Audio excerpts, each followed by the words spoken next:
Welcome. If you want to get iOS launcher on your DOOGEE S60, and first you have to go for the Play Store, then tap on the search pool and type iOS launcher.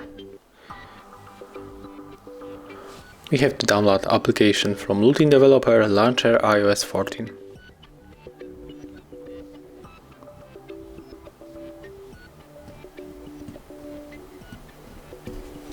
Let's open.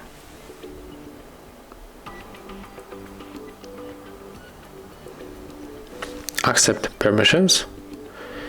That pops on our screen, and then tap on the home icon and select iOS launcher and go for the always option.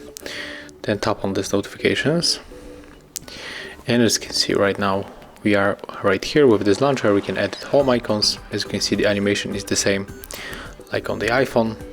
We can go here to add widgets,